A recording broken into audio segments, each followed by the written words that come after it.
रमज़ान मुबारक के आखिरी जुमा को बाज़ लोग क़ज़ाए उम्री की नीयत से कुछ नवाफिल पढ़ते हैं और ये समझते हैं कि हमारी सारी ज़िंदगी की उम्र भर की क़ज़ा नमाज़ें माफ़ हो गई हैं, अब पढ़ने की ज़रूरत नहीं। तो याद रखें, ये बिल्कुल गलत बात है, ऐसा कुछ भी नहीं है।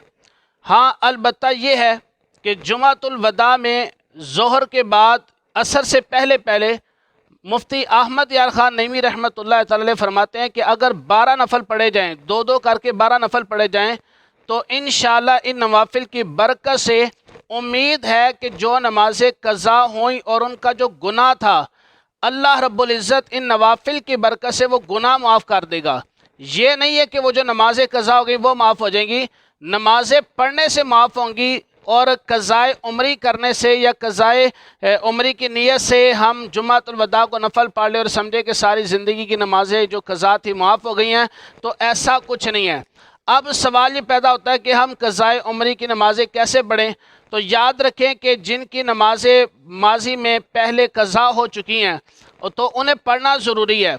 अगर हम उन्हें पढ़ना चाहते हैं तो उसका तरीक़ेकार ये होगा कि जो 5 नमाज़ें हैं फ़जर से लेकर इशा तक, तो इन नमाज़ों के जो सिर्फ़ फ़र्ज़ रखते हैं इनकी, जैसे फ़जर में 2 रखते फ़र्ज़ हैं, ज़ोहर में 4 फ़र्ज़, इसी तरह असर में 4 फ़र्ज़, मगरिब में 3 फ़र्ज़, इशा में 4 फ़र्ज़ और 3 वितर, सिर्फ़ हमने इन नमाज़ों की क़ज़ा करनी है, सुन्नतें और नवाफिल की क़ज़ा नहीं होती। और जो नमाज़ें हालत सफ़र में क़ज़ा हुई तो उनकी नमाज़ों की कसर होगी। कसर का मतलब ये है कि अगर आपने ज़ोहर, असर और इशा के फ़र्ज़ जो हालत सफ़र में क़ज़ा हुए तो वो आपने ज़ोहर के 4 की जगह 2, ज़ोहर के 2 फ़र्ज़, इसी तरह इशा के 2 फ़र्ज़ और 3 वितर, ये आपने जो हालत सफ़र में क़ज़ा हुई तो कसर की सूरत में पढ़नी है। और आम रूटीन में जो घर में रहते हुए नमाज़ें क़ज़ा हुई हैं तो उन्हें आपने ज़ोहर के 4 फ़र्ज़ क़ज़ा पढ़ने हैं।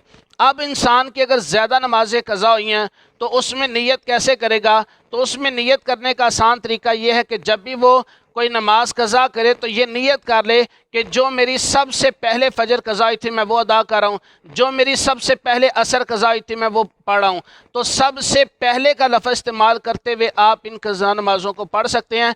तो इंशाअल्लाह उम्मीद है अल्लाह की रहमत से आप ये नमाज़ें पढ़ते रहें। और याद रखें, उलमा किराम फरमाते हैं कि जो जिनके ज़िम्मे क़ज़ा नमाज़ें हों उनके लिए ज़रूरी है कि वो इनको पढ़ें। और अगर आप नवाफिल छोड़कर क़ज़ा नमाज़ें पढ़ते हैं तो आपके लिए बेहतर यही है कि आप अपनी क़ज़ा नमाज़ों को पूरा करें, क्योंकि क़यामत वाले दिन आपसे नवाफिल के बारे में नहीं पूछा जाएगा कि आपने कितने नफल पढ़े। अलबत्ता जो नमाज़ें आपने क़ज़ा की हैं, जो नमाज़ें आपने छोड़ी हैं, उसके बारे में ज़रूर पूछगछ होगी। तो लिहाजा दुनिया के अंदर अपनी नमाज़ों को पूरा करने की कोशिश कीजिए। अगर कोई हमारा अज़ीज़, कोई बहुत करीबी, इवन के वालिदैन में से कोई अगर फ़ौत हो जाते हैं और उनके ज़िम्मे कुछ नमाज़ें अगर बाकी रहती हों तो याद रखें हमें चाहिए कि हम उनकी नमाज़ों का फ़िदिया दें। नमाज़ों का फ़िदिया क्या है कि एक सदका फ़ितर की जो रकम है, एक फ़ितराना जो है वो एक नमाज का बनता है, एक सदका फ़ितर। अब चूँकि सारा दिन में 5 नमाज़ें होती हैं, लेकिन जब हम फ़िदिया अदा करेंगे तो 6 फ़िदिया अदा करेंगे, यानी 5 फ़र्ज़ नमाज़ों के और एक फ़िदिया वितर जो इशा की नमाज में जो वितर होते हैं उसका अलहदा से एक सदका फ़ितर फ़िदिये के तौर पर दिया जाएगा। इसी तरह जिनके रोज़े क़ज़ा हुए हैं तो अगर वो रोज़े क़ज़ा कर लेते हैं बाद में तो ठीक है, अगर उनका इंतकाल हो जाता है या वो इस स्टेज पर पहुंच जाते हैं कि अब वो मज़ीद रोज़े रखने की सेहत नहीं है तो वो रोज़ों का फ़िदिया दे सकते हैं।